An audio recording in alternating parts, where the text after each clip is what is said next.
সরস্বতী। প্রতি বছর বসন্ত পঞ্চমীতে তিনি পূজিতা হন। বাঙালিদের কাছে এই দিনটির গুরুত্ব অপরিসীম। তবে বাংলার আদিবাসী সমাজের ক্ষেত্রে বিষয়টি একটু আলাদা। তারা বিদ্যার দেবীর নয়, বিদ্যার দেবতার আরাধনা করেন। সরস্বতী পুজোর দিন কয়েক পরেই আদিবাসী সমাজে বিন্দু চান্দান বঙ্গাবুরুর পুজো হয়। তাকেই বিদ্যার দেবতা হিসেবে মান্য করেন আদিবাসীরা। আদিবাসীদের অলচিকি হরফ বা লিপি আবিষ্কার করেছিলেন পণ্ডিত রঘুনাথ মুর্মু। আদিবাসী সমাজ তার এই কৃতিত্বকে সম্মান জানাতেই বিন্দু চান্দান বঙ্গাবুরুর পুজো করে। রীতিমতো ঘটা করে এই আয়োজন করা হয়। পুরুলিয়া জেলার কাশীপুর ব্লকের সোনাথলি অঞ্চলের লারা এলাকায় আনুষ্ঠানিকভাবে বিন্দু চান্দান বঙ্গাবুরুর পুজো অনুষ্ঠিত হন। লারা মোড় বিন্দু চান্দান কমিটি পরিচালনায় ও দিসম আদিবাসী গাওতার সহযোগিতায় এই অনুষ্ঠানটি অনুষ্ঠিত হয়। একাধিক নাচে গানের মধ্য দিয়ে দিনটি পালন করেন আদিবাসী সমাজের মানুষজনেরা, যেখানে উপস্থিত ছিলেন দিসম আদিবাসী গাওতার রাজ্য সভাপতি রবীন সরেন ও সংগঠনের জেলা অবজারভার নরেশচন্দ্র টুডু সহ অন্যান্যরা। পুজোয় অঞ্জলি দেওয়া হয় শালপাতা, হলুদ ও গাঁদা ফুল দিয়ে। শালপিয়ালের জঙ্গলে খোলা আকাশের নিচে হয় এই পুজো। আদিবাসী সম্প্রদায়ের পুরোহিত মন্ত্রোচ্চারণ করে পুজোর বিধি পালন করেন। পুজো উপলক্ষে থাকে আরও নানা আয়োজন। ধামসা মাদলের বাদ্যি সহযোগে করা হয় শোভাযাত্রা।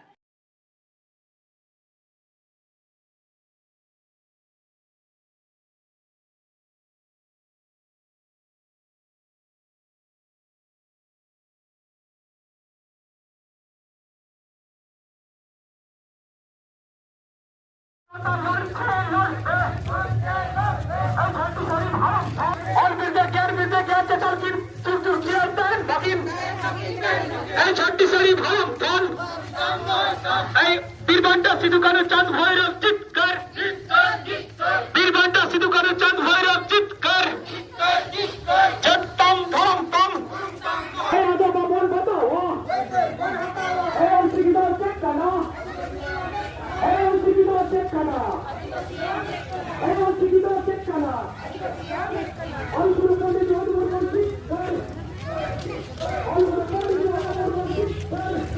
আমাদের বিদ্যুচাদন বঙ্গাবুরু হচ্ছে, পুজো হচ্ছে এবং এই পুজোর মাধ্যমে আমাদের ছেলে মেয়েদের বিদ্যা অর্জন করবে এবং পড়াশোনায় ভালো করবে এই কামনা করেই আমরা আজকের দিনে এবং বিভিন্ন জায়গায় এটা হচ্ছে, শুধু এখানে লাড়ামোড় নয়, এটা অনেক সমস্ত জায়গায় বিভিন্ন জায়গায় হচ্ছে আর কি।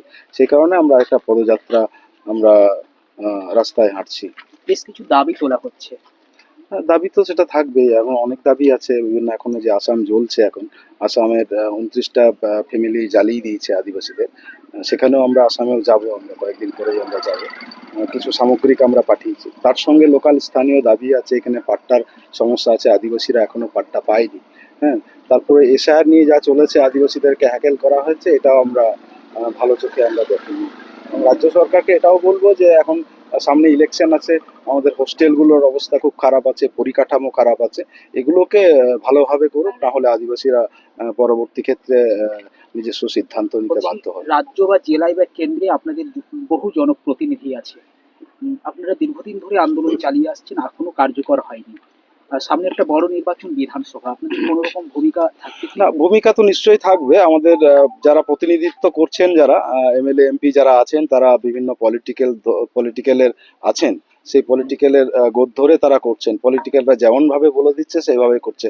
আদিবাসী সমাজের জন্য সেরকম কেউই এখন মুখ খুলেনি বা কথাও বলেনি যে আদিবাসীদের দাবি দেওয়া বিধানসভায় যে ওঠাতে হবে বা এখানে লোকসভাতে ওঠাতে হবে, এটা কোনো এমপি কেও দেখলাম না, এমএলএ কেও দেখলাম না। রাজ্যের মুখ্যমন্ত্রী মমতা বন্দ্যোপাধ্যায় বারবার বললেন আদিবাসীদের উন্নয়ন হয়েছে অনেকটাই আগের তুলনায়। বিগত 15 বছরে অনেকটাই তারা না, অনেকটাই ভাবলাম যে উন্নয়ন হয়েছে, ধরেই নিলাম তার যদি কথা, কিন্তু এখনো অনেক আছে যেটা বাকি, যেগুলো এখনো হয়নি।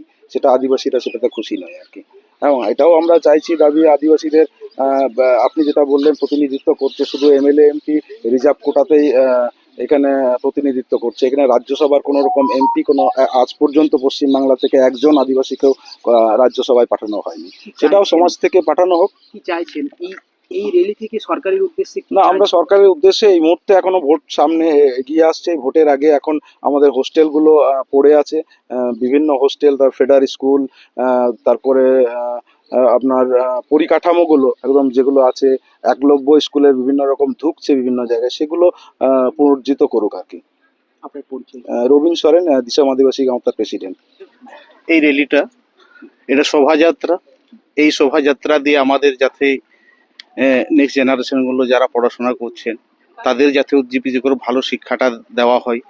সেটা হচ্ছে বাঙালিদের যেমন সরস্বতী পুজো, আমাদের এটা হচ্ছে বিন্দু জানান।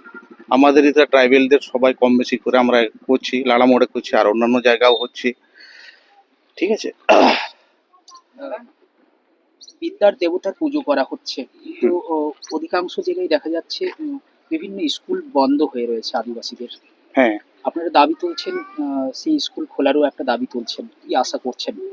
এখন আমরা পথে নামতে বাধ্য হয়েছি। আমাদের এখানে 8টা হাই স্কুল স্কুল আছে, স্কুলগুলো প্রায় একটা চলছে, বাকিগুলো সব বন্ধ আছে। সেটারও আমাদের দাবি আছে, কারণ আমাদের স্কুলের পড়াশোনার ক্ষেত্রে আমাদের ট্রাইবেল ক্ষেত্রে অসুবিধা হচ্ছে, সেই জন্য আমরা এই দাবিগুলো এক এক করে আদিবাসী হোস্টেলগুলো বন্ধ হয়ে গেছে। হ্যাঁ, এক এক করে বন্ধ হচ্ছে। এই জন্যই আমরা সরকারের কাছে দাবিটাও রেখেছি, কেন বন্ধ হচ্ছে, কিসের জন্য বন্ধ, যাতে চালু করা হোক, সেই ভাবনা চিন্তা নিয়ে আমরা পথে নেমেছি। সামনে তো একটা বড় নির্বাচন, এবং হ্যাঁ। কাশীপুর বিধানসভায় যদি দেখা যায় আদিবাসী অধ্যুষিত মানুষজনের সংখ্যা বেশি রয়েছে, হ্যাঁ, সেই দিকে আপনাদের কি ভাবনা চিন্তা রয়েছে? এখন সরকার ভাবনা চিন্তা কিভাবে করছে সেটা আমরা বলতে পারবো না। আমাদের দাবি, আমাদের সরকারের পক্ষ থেকে যদি সঠিকভাবে মূল্যায়ন আমরা যদি পাই, সেটা আমরা চিন্তাধারার মধ্যে রাখি। দীর্ঘদিন ধরে তো আন্দোলন চালিয়ে আসছেন, এখনো হয়নি। সেটা আমরা ভাববো কি করা যায় আর কি, যে এখন এই মুহূর্তকারে বলা সেটা সম্ভব না। কি নাম আপনার? আমার নাম নরেশ চন্দ্র টুডু, জেলা অবজারভার, পুরুলিয়া জেলা।